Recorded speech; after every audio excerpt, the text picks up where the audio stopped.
Hi mga ka-aquatics, for today's video nga pala may nakikita kayo dito ngayon na mga MP Cat battles. So tayo nga pala ngayon ay mag-harvest ng mga betta fish, kaya meron tayong mga MP Cat battles dyan. So ayun nga, i-harvest natin yung mga betta fish na mga nakalagay dito sa planggana natin. So ayan, malalaki na kasi sila mga ka-aquatics, kaya kailangan na nating i-harvest. So nag-aaway na nga pala sila mga ka-aquatics, kaya ayun, i-harvest na natin sila. Tapos ayan, gumagawa na din ng sariling bubble nest. So ayun mga ka-aquatics, samahan nyo ako sa pag-harvest natin nitong mga betta fish dito. So ayun. So ayun mga ka-aquatics, simulan na natin mag-harvest. Pero bago tayo mag-harvest ay lagyan muna natin ng tubig. Galing dito yung ating mga MP Cat battles. Para mamaya kuha na lang tayo dyan ng kuha, tapos lalagay na lang natin dito agad. So ayun.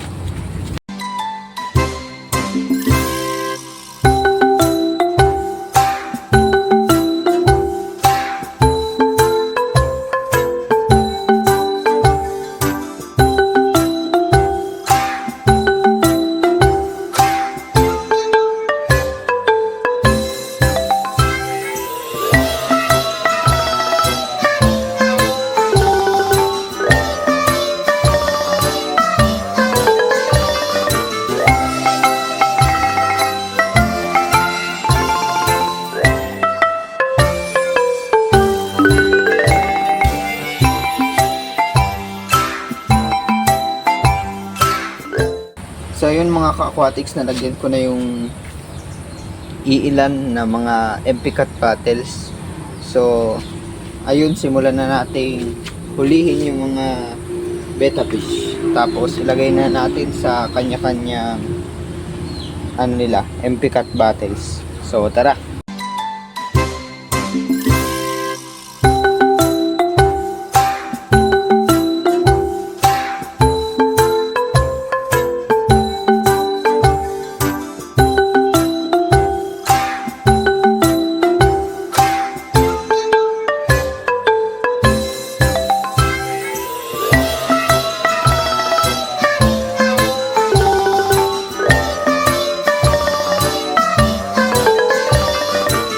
So ayan mga ka-aquatics, tingnan nyo ang kulay.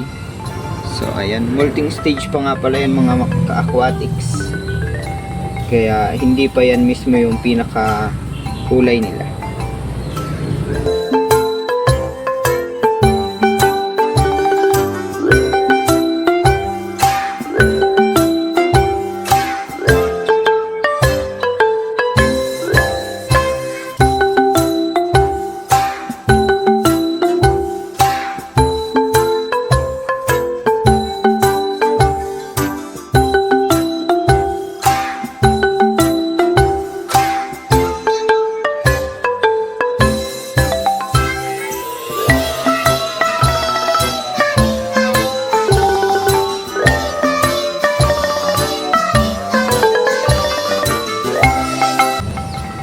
So ayun mga ka-aquatics, tapos ko nang i-harvest yung mga malalaki na dito. So kung may nakikita pa kayo dyan na ilang piraso, so hindi ko na yan muna hinarvest kasi nga maliit pa. So alanganin pa silang ilagay sa MP Cat battles. So pangalawang batch na nga pala ito ng harvest ko mga ka-aquatics, dahil nung una ay nag-harvest na tayo. Syempre nung una. So ayun, nandito na nga pala mga ka-aquatics yung hinarvest natin dun sa isang planggana. So ayan.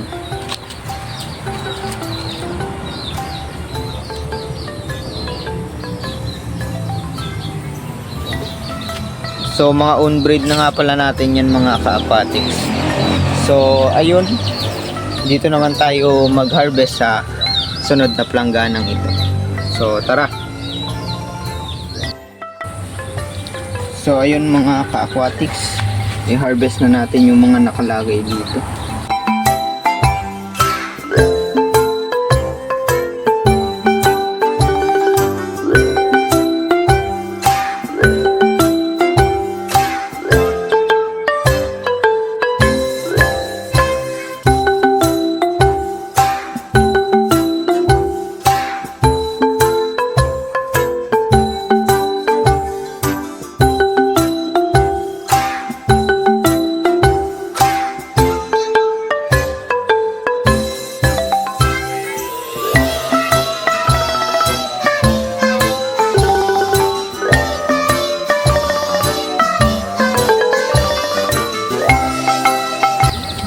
So ayun mga ka-aquatics, na harvest ko na din yung mga ilang piraso na malalaki na dyan. So nandito na mga ka-aquatics.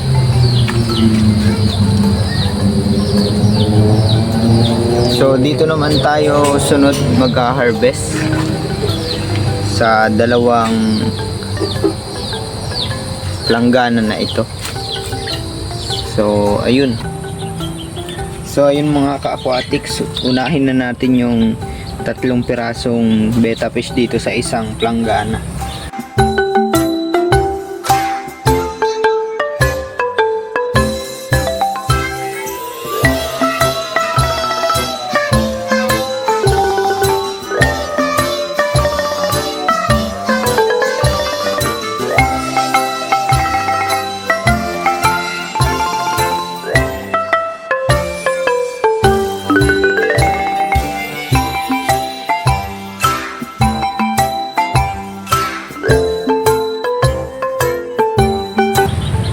So ayun mga ka-aquatics, nahuli na natin yung 3 pirasong betta fish na andito na.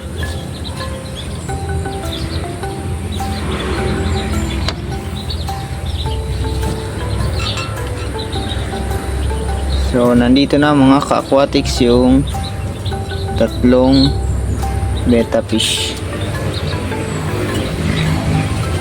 Tapos nandito pa yung isa. So ayun. So last na paghuhulihan na lang natin ay yung planggana dito. So ito.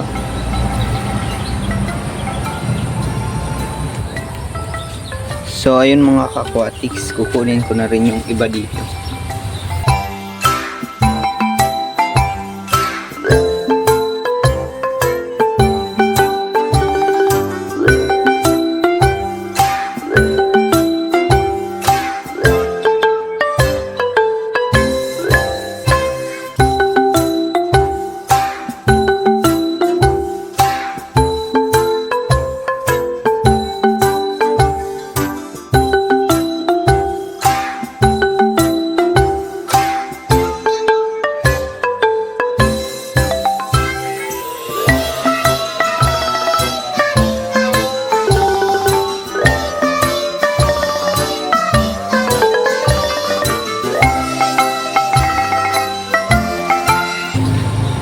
So ayun mga ka-aquatics, na harvest ko na.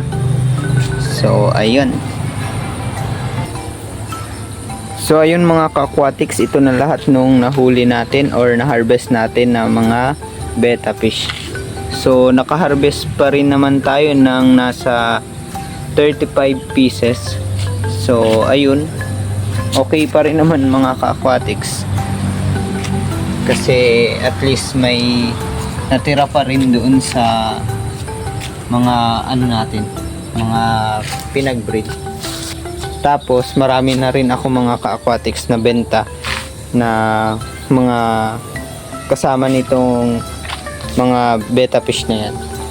Tapos itong mga ka-aquatics, tapos yung nasa baba na MP cut bottles, tapos itong mga nandito ay mga kasamahan din nila yan.